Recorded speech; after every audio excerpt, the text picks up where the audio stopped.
Hey, what's up, fellas? It's the 5th of June. It's still like 91 degrees out. It's 440 something. I think it's like 445. I'm going to show you the Franklin Mountains. My wife helped me replace some of the sprinklers yesterday.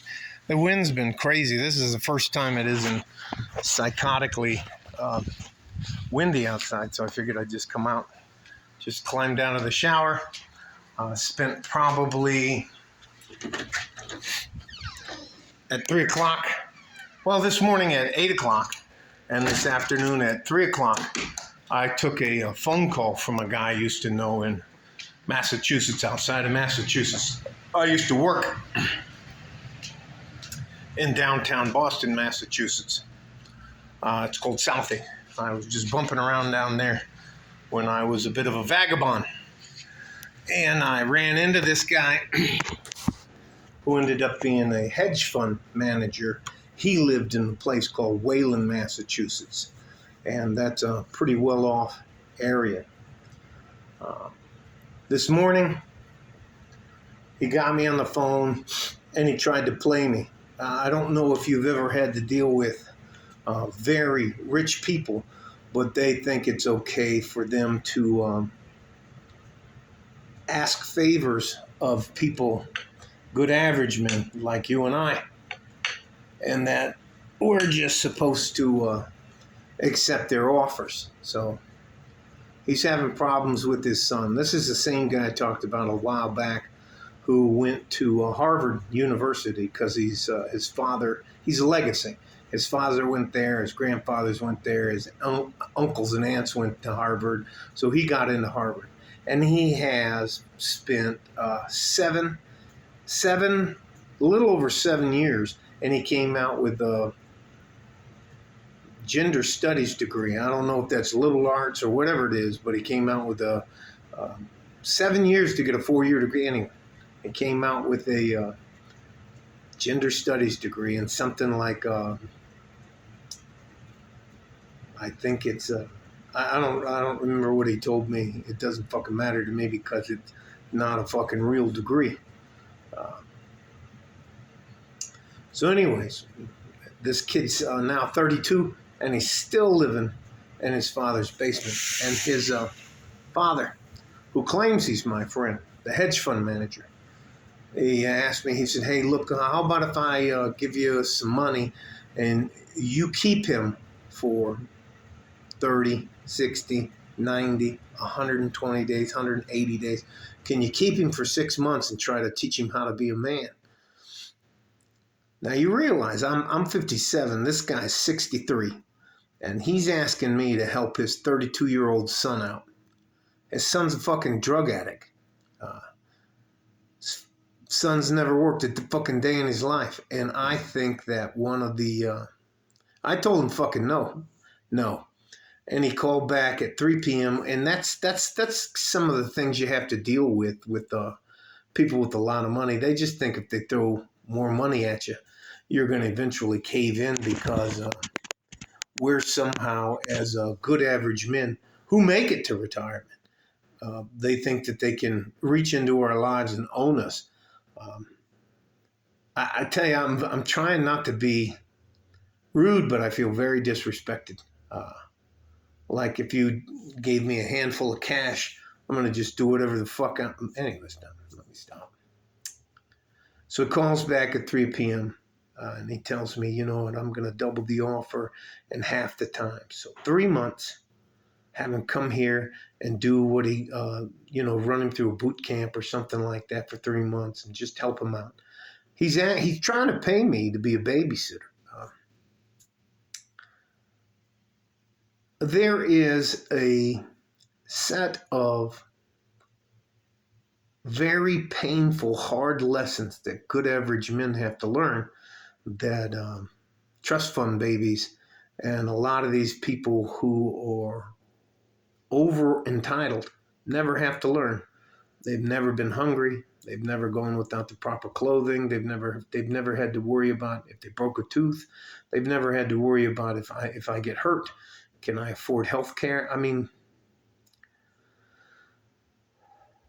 and then eventually you have to get out of what they call the bubble. And your parents are done. They're done with you. You're in your 30s and you're still living at home. I can't even fucking.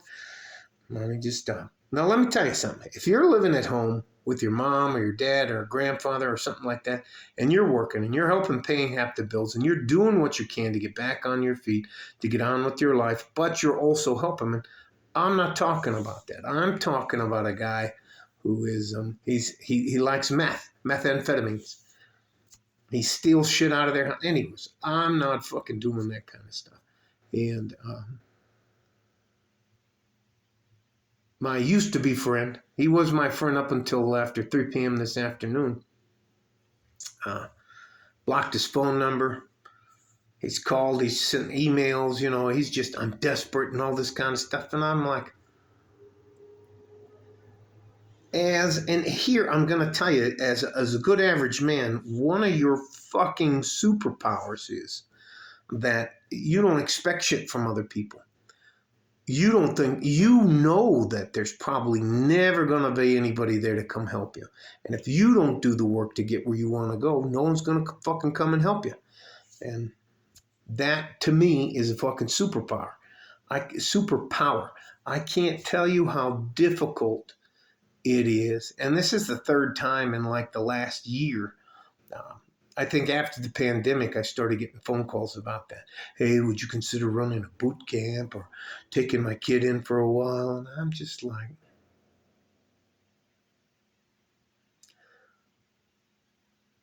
at some point in time, when you're a teenage boy, I'm saying from like maybe 10 to 15 years old, if you have a good man, even a good uncle, a good friend or coach or something like that in your life, you're going to be like, you can't tell me what to do anymore. And I had to do that dance with both of my sons. I've done it with a few nephews. I've done it with, it doesn't fucking matter. You do it at the gym. You do it on, it doesn't fucking matter. Let's just move on. But if you don't ever have anybody in your life when you're a teen till you're into your mid-20s and no one gives you an adult timeout or nobody makes you understand that there are consequences for the stupid fucking shit you do, you can live in a bubble. And then all of a sudden, the bubble, boop. Anyways, let me just fucking stop. I will say this.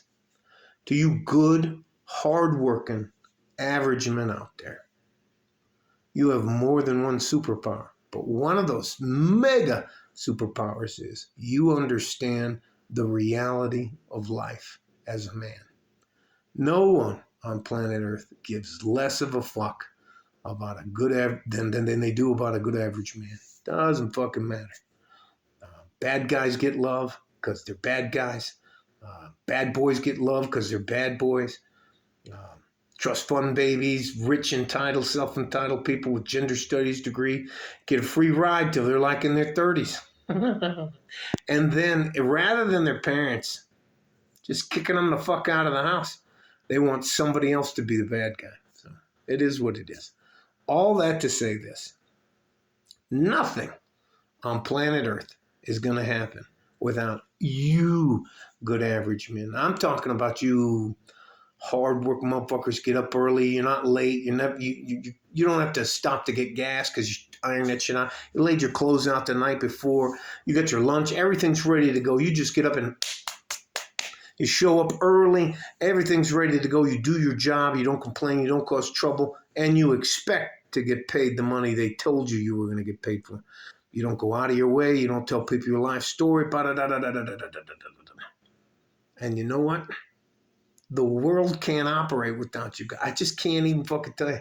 I am so done with these self-entitled, I think I'm going to call them gender studies majors.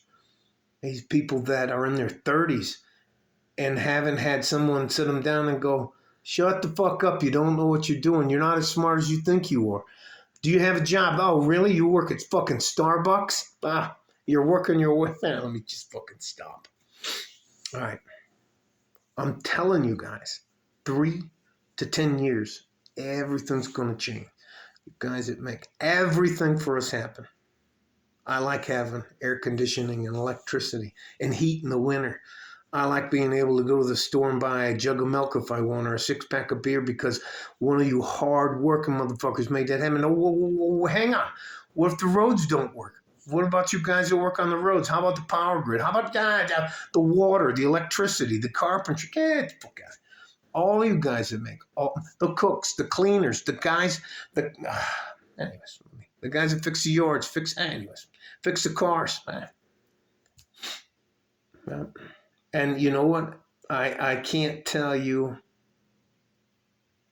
how offended I was that man thought he could just take like a fistful of money and put it in my face and I would be so happy to have it. He was shocked this morning when I told him. He was like, hey, what do you think about that? I said, hell fucking no, I don't want to take your fucking stupid ass son. And he's like, well, you know what? I'll call you back later and let you think about it. And he comes back and now it's not 6 months, it's 3 months and it's twice the amount of money. I'm not, fuck no. Fuck no, I don't want your stupid son coming here. No, nope. Thank you very much. And I hung up on him. And he texted me and he sent me an email, so I blocked him. That guy's not a friend. He wasn't, anyways, let me just fuck it down. Love you guys. I'm going to do what I can to help you, but I am not concerned about you fucking trust fund babies. I am not concerned about you fucking gender studies majors. You guys don't make any fucking sense to me because you didn't live any type of life that I did. I want those good, hard-working average men. I'm going to do whatever I fucking can to help you guys. And I'm never going to take anything from you. Love you. We need you. Promise.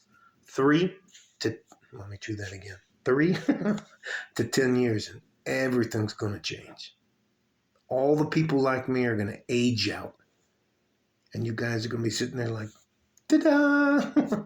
Anyways, like a fort in a G-string from West Texas, El Paso.